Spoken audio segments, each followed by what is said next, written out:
International criminal court यानी कि ICC के नोटिस की। आईसीसी ने इजराइल और हमास नेताओं के खिलाफ गिरफ्तारी वारंट की मांग की है। साथ ही इस वारंट की मांग के बाद केंद्र में एक शख्स का नाम लगातार खबरों में सामने आ रहा है। ये शख्स है आईसीसी के मुख्य अभियोजन करीम खान। जी हाँ, हमास के साथ जंग के बीच इंटरनेशनल क्रिमिनल कोर्ट यानी कि आईसीसी इजरायली प्रधानमंत्री बेंजामिन नेतन्याहू के खिलाफ गिरफ्तारी वारंट जारी कर सकता है। उस पर हमास जंग में युद्ध अपराध का आरोप है।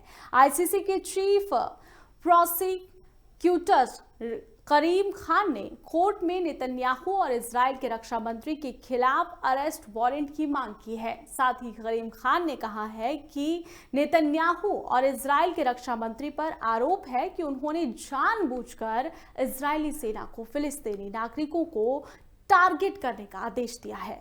साथ ही उन्होंने गजा में मानवीय मदद को पहुंचाने से रोका। इससे वहां भूखमरी के हालात बन गए, जिसके अलावा नेतन्याहू ने जंग के बहाने फिलिस्तीनियों की हत्याएं करवाई और गजा को तबाह करने की अपनी नापाक कोशिश की। आईसीसी के जज अब इस बात पर विचार कर रहे हैं कि वे नेतन्याहू के खिलाफ वारंट जारी करेंगे या नहीं। इजराइल ने यहां पर खान का साथ दिया था और इसी के साथ ही करीम खान के फतह बेन सौदा के कार्यकाल के बाद आईसीसी के प्रोसिक्यूटर का पद संभाला था। खान को आईसीसी के 123 दलों ने 72 वोट मिले थे और इटली के फ्लोरेंसो लोवोई को 3 वोट मिले थे। एक सदस्य ने वोटिंग में हिस्सा नहीं लिया था क्योंकि इजराइल खुद को आईसीसी से अलग करता है, इसीलिए वोट यहाँ वोटर नहीं था। और ऐसे में आपको बता दें कि इजराइल ने पर्दे के पीछे से करीम खान की उम्मीदवारी का समर्थन किया था। अमेरिका और इजराइल आईसीसी के मेंबर नहीं हैं और 2014 के गजा हमलों की आईसीसी जांच का भी विरोध करते आए हैं।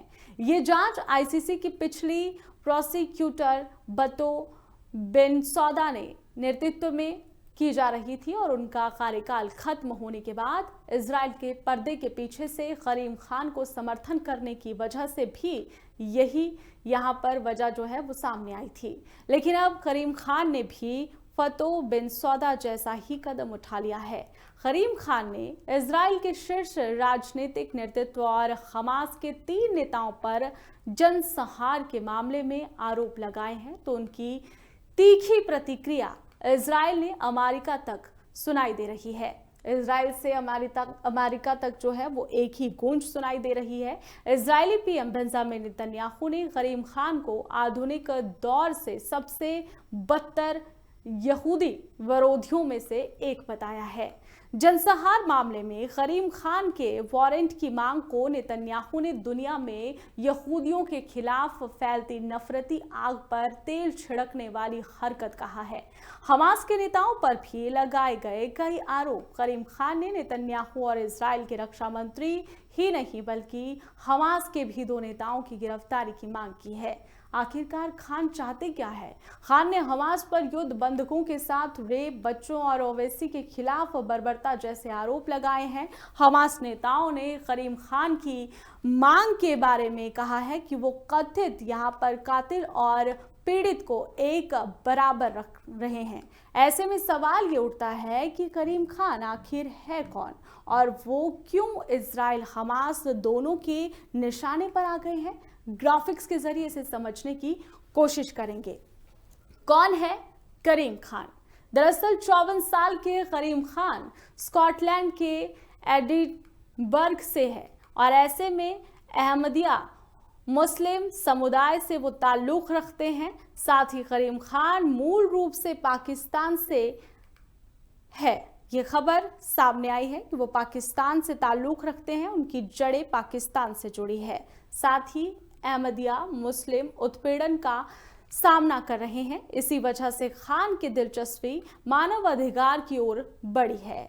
करीम ने लंदन से किंग्स कॉलेज से पढ़ाई की थी। 1990 के दशक में ब्रिटिश अटॉर्नी जनरल के कार्यालय में अभियोजन नियुक्त हुए थे। करीम खान आईसीसी के मुख्य अभियोजक है। 2021 में शुरू हुआ था करीम खान का 9 साल का कार्यकाल।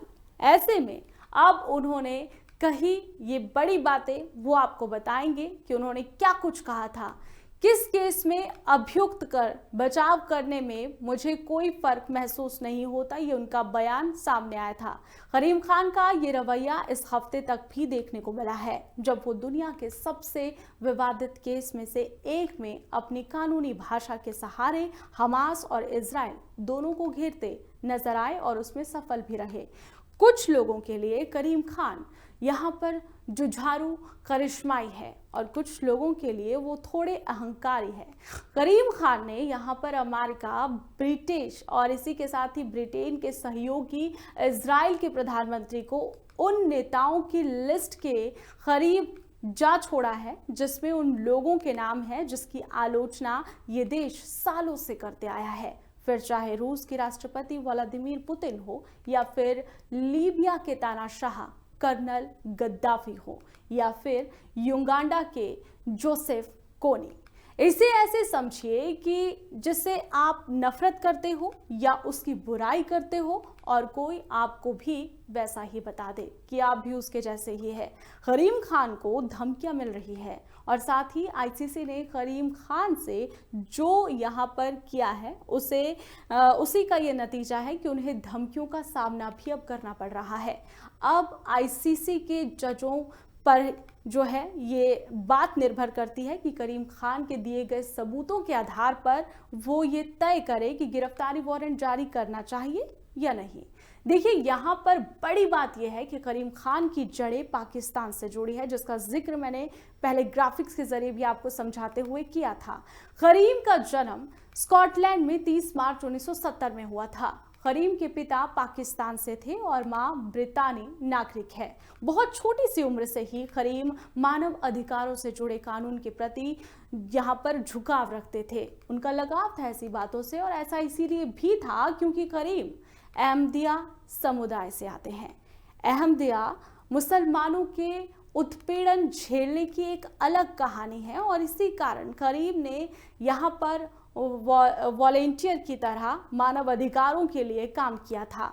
तो उनके मन में ये बातें बचपन से ही घर कर गई थी। पाकिस्तान तो अहमदिया समुदाय को मुसलमान ही नहीं मानता है, जैसा कि करीम खान ने खुद कहा है कि वो दोनों में से किसी भी तरफ से केस लड़ने में हिचकिचाते नहीं है और ये उनके केसों में भी दिखता है, साफ नजर आता है।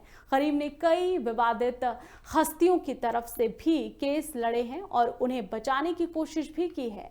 साथ ही लीबिया के तानाशाह कर्नल गद्दाफी के बेटे सैफ अल इस्लाम का केस करीम लड़ चुके हैं। साल 2018 में करीम खान संयुक्त राष्ट्र के महासचिव एंटोनियो गुटेरेस के विशेष सलाहकार नियुक्त हुए थे। करीम खान उस टीम के प्रमुख भी बने जिसमें इराक ने इस्लामिक स्टेट के लिए अपराधों की भी जांच की थी।